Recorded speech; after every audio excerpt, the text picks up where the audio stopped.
From top again. Say from top. From top. Oh, amen. In the northern hemisphere during late December, the days are at their shortest lengths and the nights are at their longest. For those of the pagan world, this has always been the greatest time of the year to celebrate and practice the works of darkness. The pagan calendar identifies this period as the winter solstice. It was during the pre-Christian midwinter pagan celebrations of Scandinavia's Norsemen where today's Christmas traditions began. As a means of honoring the pagan sex and fertility god Yule, a 12-day celebration during the month of December was inaugurated. A large single log considered to be a phallic idol was lit on fire and kept burning for 12 days. Animal or human sacrifices were offered in the fire on each of those days. Wild, delirious reveling accompanied the daily sacrifices as drunken participants defiantly strove to make contact with spirits. 1,000 miles away in pre-Christian Rome, celebrants were paying homage to their own gods during the winter solstice. Witchcraft traditions hold that a number of pagan gods were given birth during this period, including Dionysus, Attis, and Baal. Winter solstice celebration, courts in Rome were closed. Any and all crimes were allowed. Homosexuality, cross-dressing, and uncontrolled debauchery reigned supreme. Rome's order was turned upside down. Even children were allowed to join in the drunken orgies as part of the Juvenalia celebration. Children were allowed to join in the drunken orgies as... Not a YouTuber, just like making videos.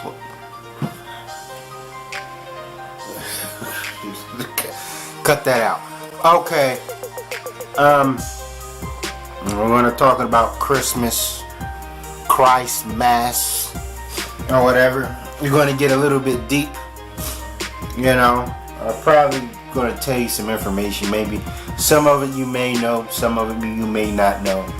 But you can find all kind of information, especially with the internet, with articles and videos about the historical context of Christmas. And each time I watch one of these things, I still get, you know what I'm saying, mesmerized by it.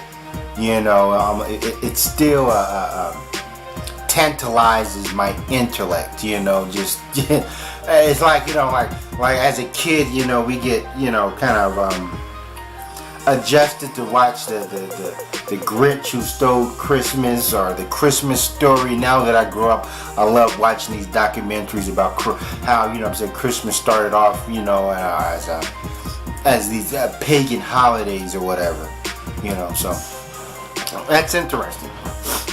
But, you know, people stated that, you know, Christmas started off in Rome, you know. It started off in, Port said it started off in Scandinavia, you know what I'm saying, Santa Claus derives from the Nordic god Odin, and the character Santa Claus, he was actually feared, you know, as somebody that's going to bring the wrath on the citizens and so forth. This kind of reminds me of that cartoon animated show Futurama, you know, where he had that robot Santa that, you know, goes around, you know, destroying stuff, being very destructive. But yeah, it's like, you know, it's that festival they got going on, you know what I mean? Orgies, you know what I'm saying, lawlessness, the courts are closed, and you know what I'm saying, you can do anything, you know, you want, your heart desires. When I figured back in those days, they was doing that anyway on a daily basis, but that also reminds me of the movie The Purge, if you know, that movie where it's you know what I'm saying, for one night people they can go out killing and stealing and do whatever they want for one night, and you know what I'm saying, get it all out their system. So, you know, that's what I think about, you know, Christmas, the 12 days of Christmas and so forth. And you know, the thing is with that is these theologians know this, you know what I'm saying, these Christians know this, these priests, these preachers, they know that they gotta know this information and so forth. We all know it. You know what I'm saying, the root of it. But hence, why don't they do more to push it? To at least, if not try to, condemn it. And I know some religious factors do, Jehovah's Witness, I ran across Jehovah's Witness that don't celebrate it. But, do at least make people aware, say, hey, this is what you really represent, and so forth, and yada yada yada. You can either get with this or you can get with that, and try to provide some sort of alternative route. And I can't stand when people say stuff like, oh yeah, Christmas was for the children. It's for the children. Like people say to me, but I love seeing the look on children's face on Christmas Day. I'm like, yeah, because you're giving them free stuff. I want free. You always give children free stuff, but here you're giving them gifts, especially gifts that they want. Of course, their face is gonna light up. It don't matter if this was freaking any time of the day, any time of the year. You know what I'm saying? And it can be August or whatever. If your kids wake up with, the new Xbox or whatever toy they want, of course their face is going to light up and so forth. So that's, but kids were always used as a tool for Christmas anyway. I'm like, kids were able to participate in the orgies or whatever, so they were always a vital part. And and then the candy and the sweets of them giving kids Christmas, it started off with getting kids into church and them going into Sunday school and during the Reform eras or whatever, because in Europe many religious sects tried to ban Christmas, tried to get rid of it, knew its pagan roots and so forth, but it was just too strong, each time. See, the thing is, I knew that there's probably all sorts of pagan religions, throughout Europe's history, throughout history of mankind and other places, and you have to realize, how did this one endure? Along with some other ones, but how did this one endure? How did this one, each time they tried to get rid of it, and they knew its origins and so forth, but why would they wasn't able to do so and so forth? Why did it come back, and when it comes back even stronger or something before, or maybe some alternate version? I know, they take cuts and snippets here and so forth, but the church along with Easter, they just put it as an integral part of of Christianity. The birth of Christ or whatever. And we know that's if you ever do believe that Jesus actually, Yahshua or whatever you want to call him, existed then, wasn't born on December 25th. They say he could have been born in September, maybe born during the vernal equinox. But the switch things up for the church to know this and to alter, the birth of the Messiah, to coincide that with the birth of Mithra, what other pagan gods they represented before Mithra, or gods or whatever. I'm like, this is I'm like, it's heinous when you think about it. That how can you trust their word when they're not going to? I'm not saying maybe it's all churches, but me growing up finding out the truth, I had to find out truth from other sources. And I went to church and I went to Sunday school growing up as a kid and so forth, because my mom made me or whatever.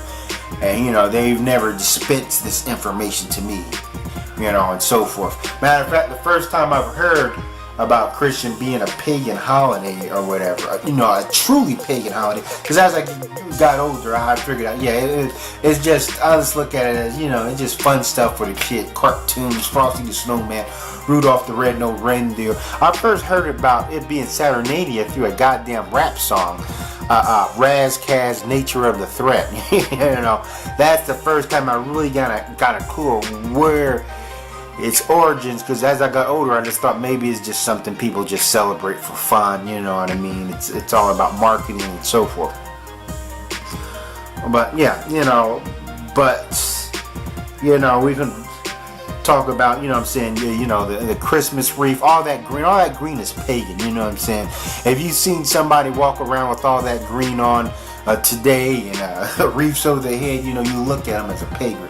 But I guess during Christmas time, it's okay and so forth. Like when you put a Christmas wreath on your door, you're inviting the spirits in, so to say, letting people know that, hey, you celebrate this, other pagans know, and so forth. Like the Christmas tree. And I remember getting into an argument with a Christian online about Christmas. And I told him about the passage, I think it's in Jeremiah or whatever. They say, beware of foolish men bringing things into their home. I'm saying, there's a passage in the Bible that just, they say the Bible speaks in metaphors and riddles and all this other stuff. And but this passage, it just seemed like they were talking directly about the Christmas tree. I'm not, I'm not an expert in the Bible. I can't, memorize the passage or what it is by the top of my head, off the top of my head. But this Christian actually was trying to debate me. This Christian actually believed in Christmas, and I was trying to tell him that the Bible condemned the Christmas tree and all this other stuff. This person's like, no. I'm like, dude, seriously. And I remember at the time I wrote out that passage, and I'm pointing out exactly what passage, and he said, well, no, that doesn't exactly say so. That's, I don't know about that one. I know growing up, we always had a fake Christmas tree, which was good. You know what I'm saying? If you're going to put a Christmas tree in your home, put the fake one in there, the plastic one, the synthetic Christmas tree. Don't go out there and chop down and put a real one in your home. First of all, it's messy because it leaves. And when you really think about it, taking a tree and putting it inside your house, I'm like, that's... at one point, that's insanity. People say, well, this is tradition. I don't care if it's a lot of things that we did were tradition that as we gotten older, as we progressed, so to say, we consider it completely fucking ridiculous and got rid of it and so forth and believed. But taking a tree from outside and bringing it into your home, that's, you got probably all kind of creatures that burrowed in that tree that's living inside that tree. There's some people that just get them directly from these lots or whatever. They cut them down. They don't clean the tree out when they cut them down. They don't sterilize that tree or whatever. You just think, oh, well, it's an evergreen tree and so forth. There's nothing on it and so forth. But there's creatures that can live inside of it. Bugs or whatever that's probably living, burrowed inside of it, that lives there during the winter and so forth. And let's go into the concept of the Christmas tree. We all know that the pagans looked at it and the Europeans looked at it as a symbol of fertility. Hence, you got the Norse god Freya. And when you're dealing with these pagan gods, I can understand the stories alters depending on what source you get it from. So hence, if what I'm saying is slightly different from what you heard, because these are just myths or whatever, and then depending on what your source, they alter it a little bit. But hence, the fertility god Freya is where we get the term Friday from. Friday, Freya. That's where we get payday. We go out on the weekend. We have sex, and supposedly the Freya, this fertility god, dressed in all green, like somewhat lived inside the pine trees, the evergreen trees, and so forth. Like she's synonymous with the evergreen trees and this and that. And also, the one a major reason why the Europeans worship the evergreen tree, because it stayed green all year round. You know what I'm saying? In the early days, they're when they were unable to build simple hand tools or whatever, they thought something was magical about this tree. Especially during those harsh winters in Europe or whatever. And they look at all the other plant life or whatever just die down and become barren.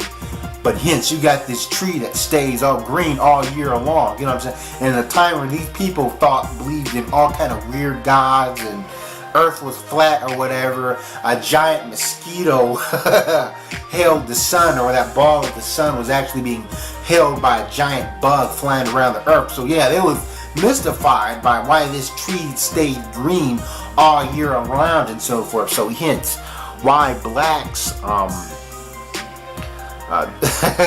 people of African descent or whatever, Nubian descent, embrace these cultures. Yeah, that's just us being you know what I'm saying, taking on other people's cultures. You know what I'm saying? That's a big, you know what I'm saying? That's a big example of that going on right there. But, you know what I'm saying, we go into old Saint Nick, you know, Kris Kringle. There's all kind of stories about that, the different variations of Santa Claus and where Santa Claus came from. You know what I'm saying, he was definitely a pagan symbol. Someone who wore green, you know what I'm saying, it comes from the Norse god, but then someone who wore green all and went around getting drunk, like the character Kringle, or they also call him Joe Holiday or some shit like that. Dude that went around getting drunk, singing these old Christmas carols or whatever. And there's maybe some myth that there's a guy who actually was Kris Kringle, who existed in England or in Western Europe, you know what I'm saying, the Dutch, the Netherlands or whatever, you know, walking around with pagan symbols and getting drunk and singing jingle bells all the way. And he was probably a clown and buffoon that people liked him and so forth. And then there's the story of Saint Nick, whether he existed or not. Maybe he did, but you know, he went around, a Turkish saint or whatever, and he went around and, I don't know, cured people of the Black Plague when that was going on, and diseases and this and that. And he was an actual saint. Supposedly he slayed the beast. You know, there was a beast, I can't remember his name, called him Black Peter, but a black demon. Another name for him was Nexwitz, Snodwitz, or whatever. Maybe I'll put his name down as a caption or whatever. I just had his name in my mind, but you know, I don't ponder these names all year round or whatever. But it was a black demon that was controlled, that was slayed by Saint Nick, or Saint Nick slayed the devil. And some people say that the black demon represented black people. You know what I'm saying? The black man, that he slayed the black man and had this slave he walked around with. Because maybe the influence of the black Moors or the black people in Europe, whatever, you know, and the blacks in Europe at that time had power. You know, matter of fact, go into Shakespeare's play Othello.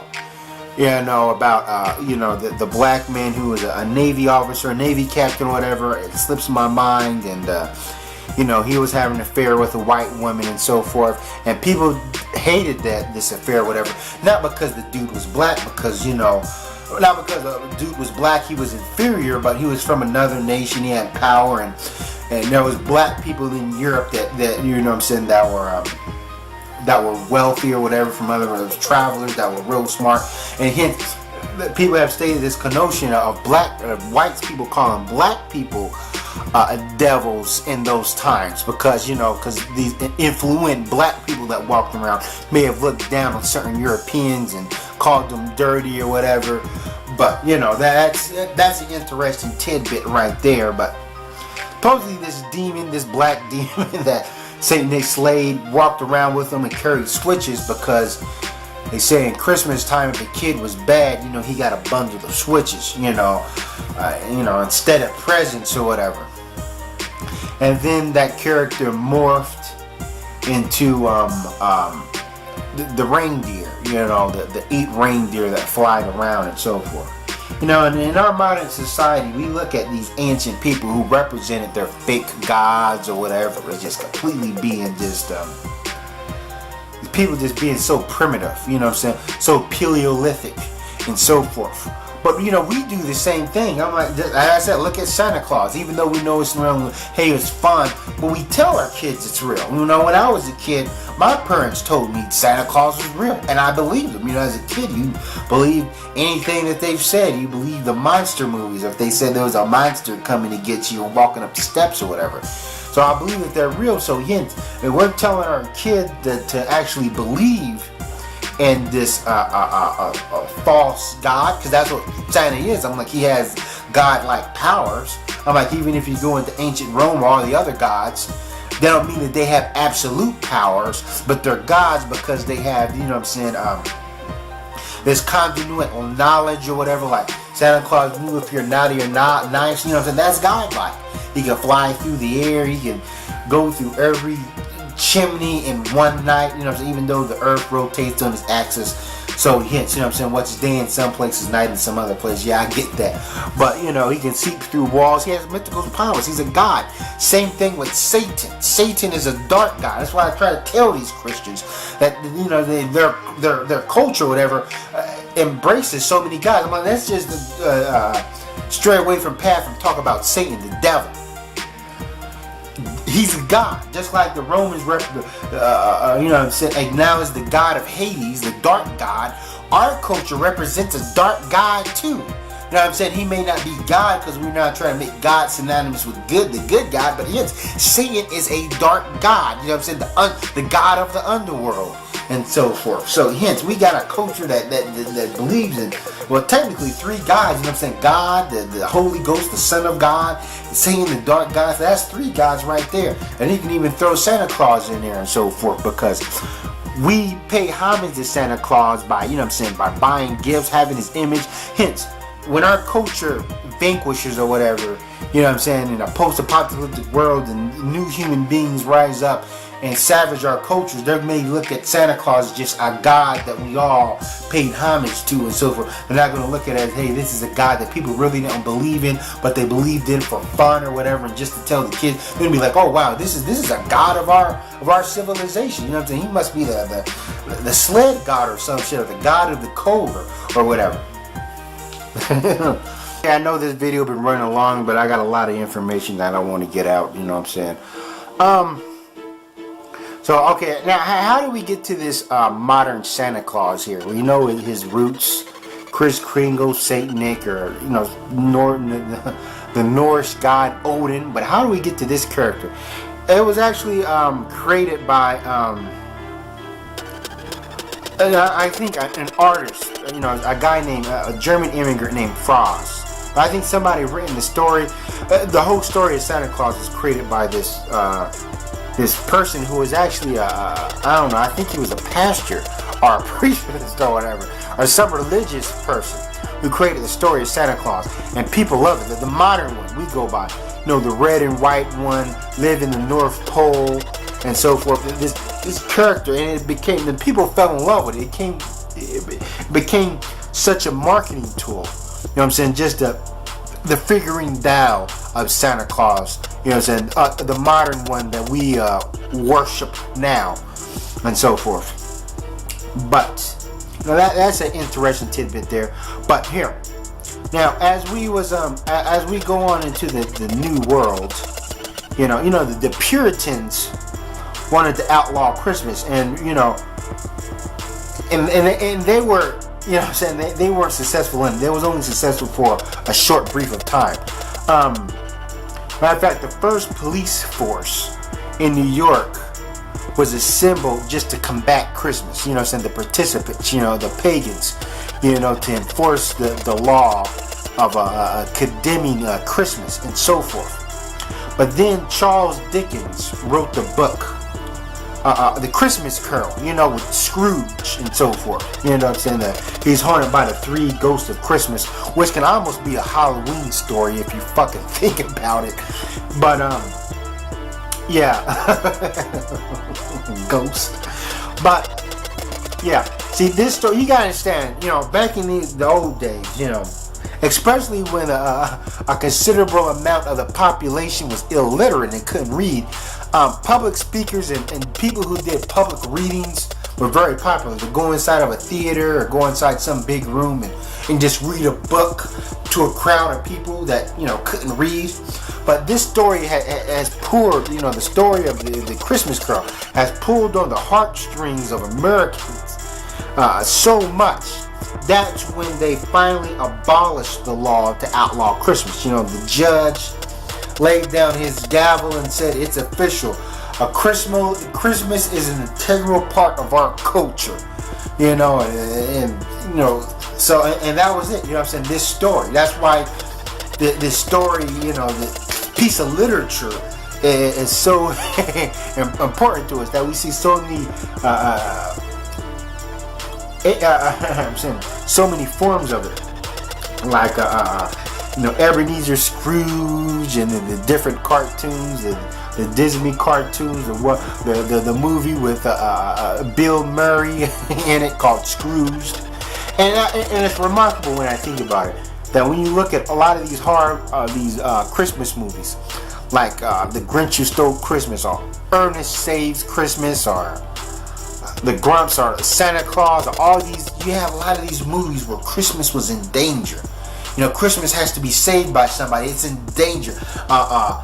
Miracle on 42nd Street, 41st Street, where we have this world where people know that Santa doesn't exist, but this movie tried to convince us or give us some kind of tantalize our thoughts that maybe Santa does exist or so forth. But we have all these movies where Christmas is doomed and so forth. But that's art imitating life, because in actuality it was like that. And so many times the courts or whatever in the church was going to condemn Christmas and try to get rid of Christmas forever and so forth. But it's the feeling is too strong. I would say, do I celebrate Christmas? Do I? I don't celebrate Christmas in my home. I will not bring a tree or a fake tree or one of those miniature Christmas tree. Christmas lights. No, I don't do anything. I only celebrate Christmas to pay homage to my parents, and all those people that bought me gifts. I say, they bought me gifts growing up. They bought me the Transformers, the Sega Genesis, and so forth. And I'ma just pay them back by buying them gifts and this and that. But I don't even wrap my gifts and all this other stuff. And also, we have a big Christmas dinner at my aunt's house because I meet up with relatives that I only see on Facebook. You know what I'm saying? She throws it down in the kitchen, we eat food, but I can understand growing up, they embed, what I'm saying, this imagery of Christmas in our kids' minds. So it's kind of hard to tell them, hey, Christmas doesn't exist. I'm like, it's a pagan holiday, it's barbaric, and so forth. Especially when they see it in schools, the schools are decorating the windows with Santa Claus. I see it inside stores, and of course all the cartoons and all the movies.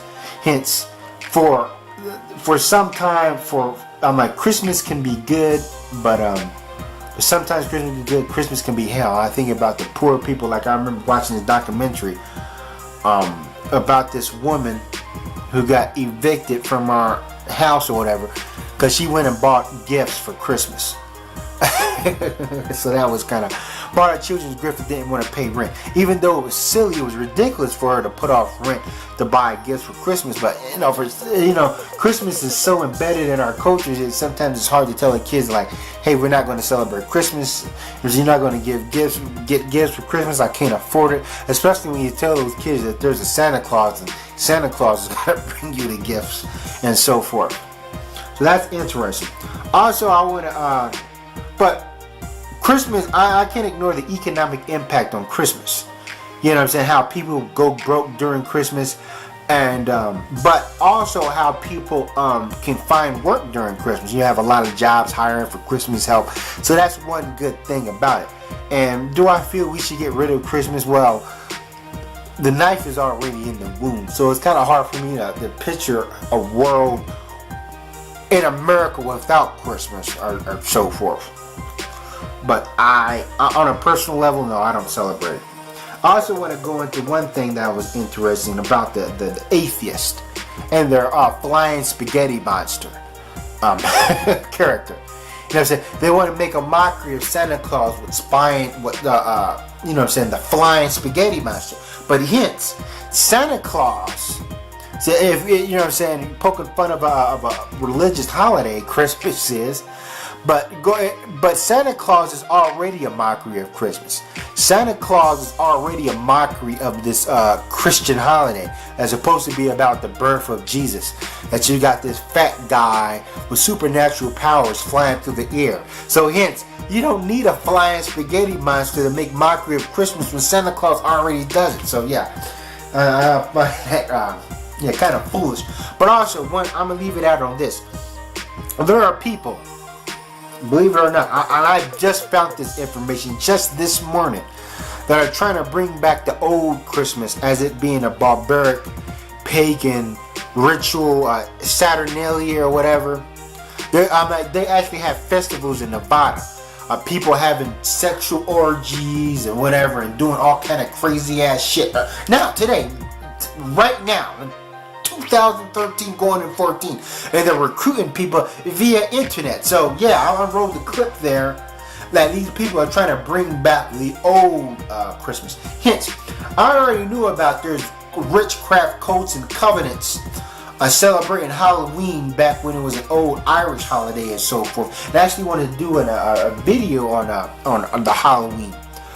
But yeah, but how do you combat that? How do you say that? Imagine a person walking around with their ridiculous Santa hat and walking around with gifts for Christmas, and coming across some weird looking pagans with demon horns on their heads and green stuff around their necks and so forth, trying to represent Saturnalia or whatever, and this person who represents this merchant holiday of Christmas.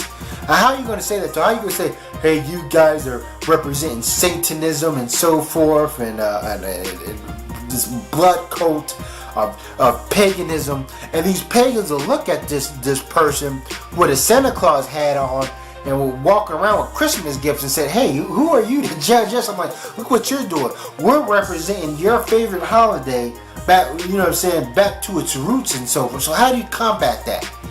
You know, I'm like, it's still paganism, you know what I'm saying, no matter what you think about that. And I'm fascinated that the people are trying to bring back the old Christmas and so forth. So how do us, people who celebrate Christmas or whatever, who put the Christmas tree in our houses and buy gifts for our children, you know, watch these dumbass Christmas movies, how do we tell that these lunatics or whatever, hey, they're wrong for what they're doing when we do the same thing?